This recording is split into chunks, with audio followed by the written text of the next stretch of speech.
Hi, this is Erik Linask. I'm coming to you from day 3 here at AstraCon 2009 in Glendale, Arizona. I'm here with Digium's Vice President of Product Management, Bill Miller. Bill, welcome. Thank you, Eric. So we're here day 3, like I said.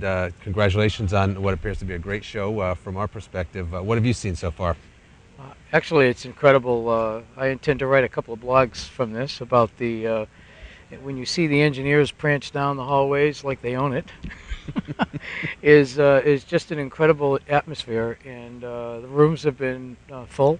Some of them overflowing and standing room only, and in some rooms we've had to add additional rows of chairs. So we're pretty excited. That's great. I've had a chance to sit in on some of the sessions myself, and one of the things that really interested me is something that I've been hearing in the communication space in general, but now here at AstraCon and in the open source world, is HD voice. What are you seeing in that area? So HD voice, just so people make sure they all understand what it is high definition voice, just like high definition TV. It's really a wideband audio capability of the phone.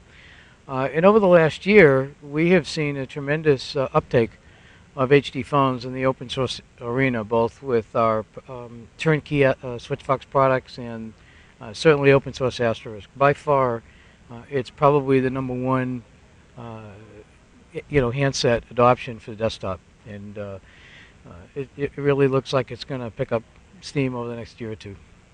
What's the implication of the introduction of high-definition audio to Asterisk developers?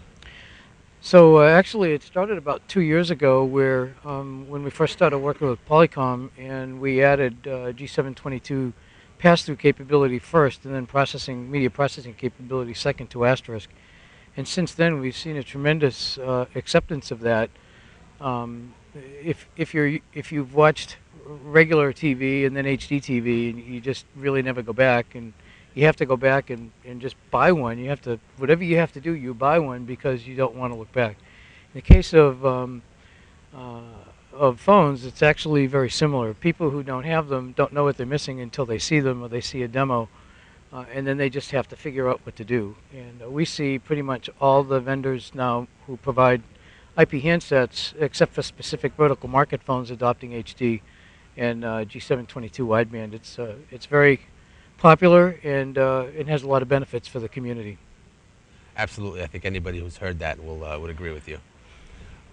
What about the cost? Is there a cost factor involved with adding high-def capabilities? Right. So up until now, there has been a premium for that. The newest trend we see is that the manufacturers of the handsets are bringing those phones down in cost.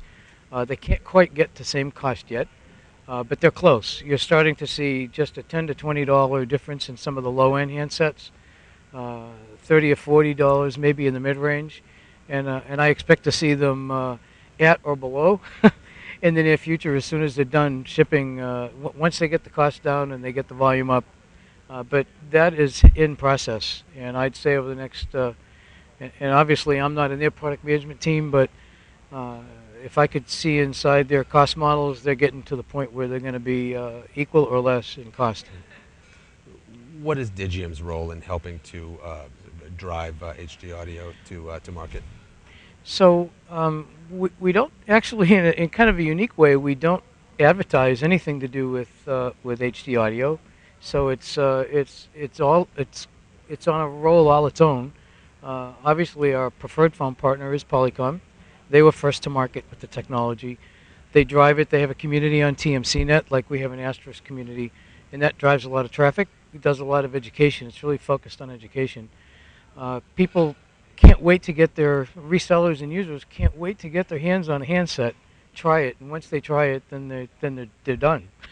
Now they have to figure out how they're going to do it, and then from a user perspective, they try to figure out how to justify the cost. From a reseller perspective, they want to make more money, and so it's a great opportunity for an upsell for them, and sell the next generation model that will last you for many years to come, where if you buy the non-HD, you're going to be sorry in a year. So I do see a huge movement there. It's got great upsides for resellers, great upsides for users, and the developers themselves now have a new platform. Most of them have the ability to provide added value software on the phones directly. So I guess then the last question that there is, what's it going to take for the provider community to really focus in on this, start delivering, and really start connecting the different clouds? So from our from our perspective, the whether it's a hosted service or whether it's a CPE-based service, tighter integration with the PBX. This is the number one request that we get from our customers, both open source and our turnkey systems. We want tighter and tighter integration. Digium has started to do that with Switchvox, where we can do tighter integration. We control both sides of the endpoint. In open source Asterisk, we don't control both sides, so it's a little bit more complex. But we try to provide basic functionality and make it easy for people to do the customization from our perspective. But we work with our resellers. They pick their favorite phones, and HD seems to be at the top of everybody's list. Well, again, having heard the difference, I can understand why. We've been Right. talking with Digium's Bill Miller here at AstraCon 2009. Bill, again, thanks for joining me, and congratulations on another great event. Thank you. It's always a pleasure, Eric.